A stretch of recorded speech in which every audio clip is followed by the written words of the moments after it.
ჩვენ უკვე ვიმყოფებით საქართველოს უნივერსიტეტის ჯანმრთელობის მეცნიერებების სკოლაში, სადაც ჩვენს უკან ახლა საკურაო სკოლის მოსწავლეები გადიან პირველადი დახმარების კურსის დეტალებს და სწავლობენ როგორ უნდა ჩაუტარონ პირველადი დახმარება და ცოტა ხანში შევალთ და გავიგებთ უფრო დეტალურად თუ რას სწავლობენ, რას იგებენ, რა უყვართ ყველაზე მეტად, რა მოსწონთ და შევეკითხებით მათ რა არის მათ სამომავლო გეგმებიც.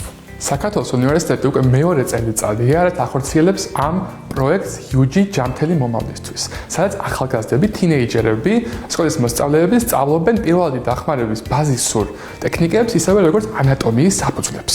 ნახოთ დღეს რაზე მუშაობენ.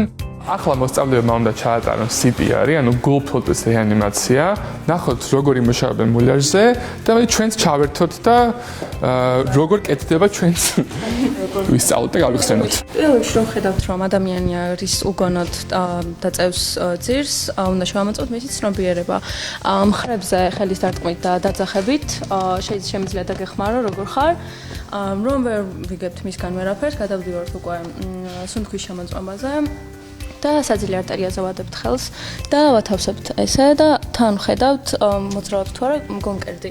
რომ ხედავთ რომ არ მოძრაობს, გადავდივართ CPR-ზე და მანამდე აუცილებლად ვუთითებთ ვინმე კონკრეტულს, რომ დარეკოს სასწრაფოში და თუ არის შეიძლება მომიტანოთ დეფიბრილატორი და მოწყობილობა, რომლითაც მოხდება ფილტვებისთვის აერის მიწოდება.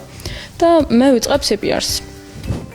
როგორ უნდა გაკეთდეს CPR და გითხრა სიხშირე თქვა როგორი უნდა იყოს 30 კომპრესი და 2 ჩაბერვა. კი ბატონო.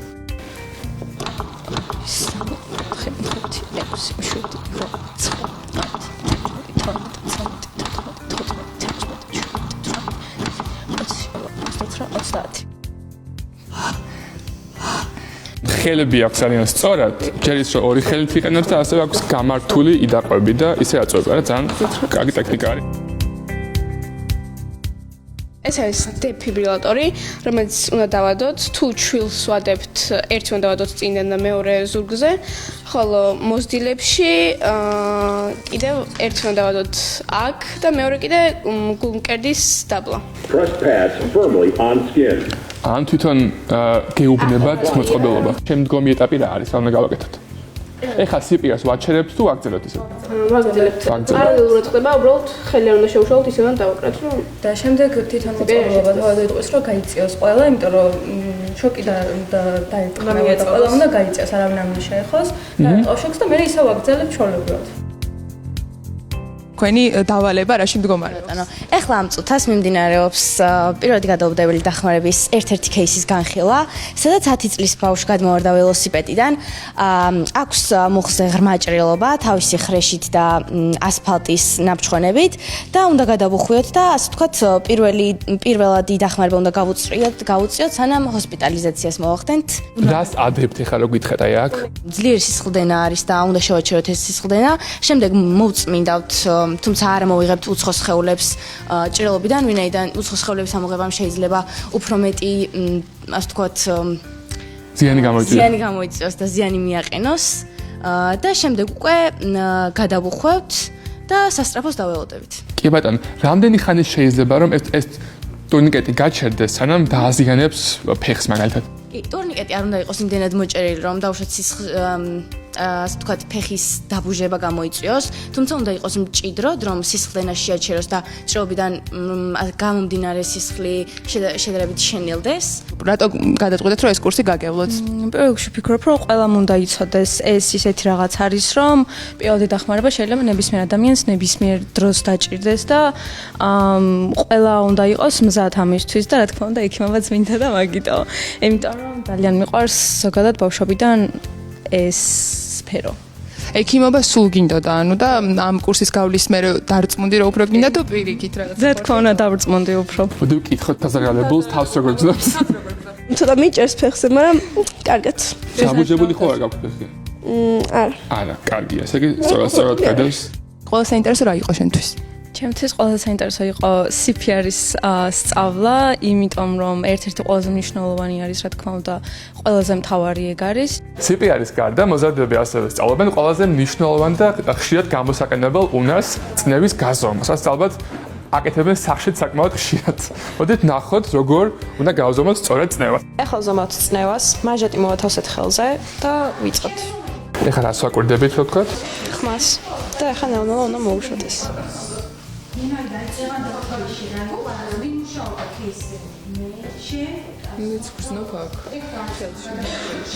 და ვიმახსოვრებთ, როდის გავიგეთ ბოლო დარტყმა.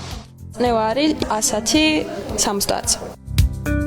როგორ შეიცვალა ინტერესი ამ 4 კურსის განმავლობაში? ნამდვილად გაიზარდა დაინტერესება და ალბათ ერთ-ერთი ინდიკატორი ჩვენი საკვირაო სკოლის წარმატებული ფუნქციონირების არის სწორედ მოსწავლეების დაინტერესება ყოველ სემესტრის, ყოველი ახალი სეზონის წინ. ჩვენთან მიღება ხდება, გამოცხადება ხდება კურსზე მიღების დაახლოებით 2 თვით ადრე, ვიდრე დავიწყებთ სემესტრს და შემოდის განაცხადები, შემდეგ გასაუბრება მონაწილეებთან და გასაუბრების შედეგად საკმაოდ რთულია ხოლმე გამოვარჩიოთ კურსზე მონაწილე, იმიტომ რომ ლიმიტირებულია რაოდენობა კურსზე და ერთი მაგალითი შემიძლია გითხრათ, რომ ყოველწლიურად დაახლოებით 170 განაცხადი შე모დის და საშუალოდ 30 მოსწავლის მიღება გვიწევს. კიდევ ერთ ეცეთ გქონია, რომ აუცილებელია ვისაუბროთ, არის რას ემსახურება ეს ყველაფერი. იმიტომ რომ ყოველი მოქალაქის მოვალეობა ალბათ, რომ ეს ბაზისური ცოდნა მაინც გქონდეს. ვეხმარებით ახალგაზრდებს, რომ მოქალაქეობრივი შეგნება უფრო გაიზარდოს თანატოლის ან ქუჩაში გამროლის დახმარების, თუნდაც ის, რომ საკუთარი შესაძლებლობების შეფასების რისი გაკეთება შემიძლია, რისი გაკეთება არ შემიძლია, აი მისი ამოცნობა შეძლოს, როდესაც შეესწრებიან ჩვენი კურსდამთავრებულები მსგავს გადაუდებელ მდგომარეობას. ესეც უკვე დახმარება არის დაზარალებულისთვის და მოგეხსენებათ, რომ არის გადაუდებელი მდგომარეობები, როდესაც აუცილებელი არის რაღაცის ქმედება და უბრალოდ 112-ში დარეკვა, სასწრაფოს გამოძახება უკვე ძალიან დიდი დახმარება არის ხოლმე. ყოველთვის აქვს მსჯელობები, რა გაკეთა სწორედ, რა არ გაკეთა სწორედ, რომ აი ეს უფრო ეხმარება მათ გაანალიზებაში ქმედების. დღესაც ყოველ მეცადინეობაზე ფაქტობრივად არ არის შემთხვევა, რომ არ ვიმსჯელოთ, რაღაცა ახსოვთ, რაღაცა არ ახსოვთ, ჩვენ არ ვართ ორიენტირებული, რომ მხოლოდ ქმედება გააკეთოთ. გააზრებული ქმედება, კრიტიკული აზროვნება, ლოგიკური აზროვნება, ეს ერთ-ერთი უნარის ვეხმარებით კიდევ აი მიმართულებით, რომ განევითაროთ თავიანთი უნარები.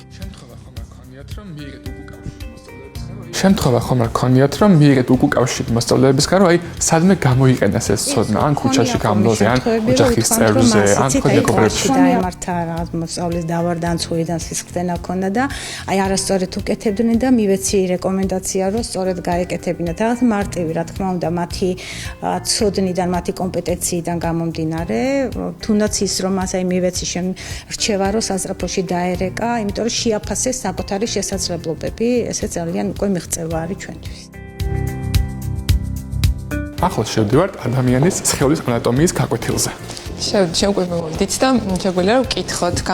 გამარჯობათ. ჩვენი პროექტი ემსახურება უფროს კლასელებს მარტივად და თვალსაჩინოდ გაიგონ, როგორ მუშაობს ადამიანის სხეული. დღეს რაზე ხართ შეჩერებულები? კარგი და რომ მითხეთ, აი ნერვულ სისტემაში ძალიან ამოუცნობ და რთულ სისტემაში ყველაზე საინტერესო რა იყო, რაც დღეს გაიგეთ? ადამიანის ცნობიერებასა და გარემოს შორის და როგორ აისახება ეს შიდა ორგანოებზე. შენი საყვარელი თემა რა იყო, რაც განიხილეთ ამ გაკვეთილების მანძილზე თუ გაგეგეთი? ნერვული სისტემა. შეგიძლია რომ მაგიდასთან გვაჩვენო და გავიაროთ ერთად? თქვენც რო წამოხვიდეთ? რომ მოგვიყეთ აი ძალიან ზოგადი ანატომიური აგებულება თავის ტვინის და როგორი წილები გვაქვს თავის ტვინში. ადამიანის თავის ტვინი იყოფა მარჯვენა და მარცხენა ნახევარსფეროებად და გვაქვს შუბლის, თხემის, კეფის და საფეთქლის წილები. შუბლის არის ეს წილი, თხემი არის შუანაწილი? შუანაწილი, უკანა არის კეფის და გვერდებზე არის საფეთქლის წილები. ბევრი ბავშვში მოხდა გარდაქმნა, იმიტომ რომ ზოგიერთს არ უნდოდა მედიცინის კუთხით წასვლა და მოინდომეს ამ ჩვენი კურსის შემდეგ და აირჩიეს, რომ თურმე სდომებიათ. მეგობარს თუ ურჩევდი, რომ ის ისე აქ მოვიდეს და იგივე კურსები გაიაროს. უკვე ბევრი მეგობარს ურჩია ამ კურსზე და კიდევ სხვა კურსებიც აქვს UG-ს და ყველას ურჩევდი აქ მოსვლას, ვისაც სამედიცინოზე უნდა ჩავარება. შრომის მოყვარეები, ინტერესიანები და გარდა ამისა ითხოვენ მაქსიმალურ ინფორმაციას ლექტორისგან.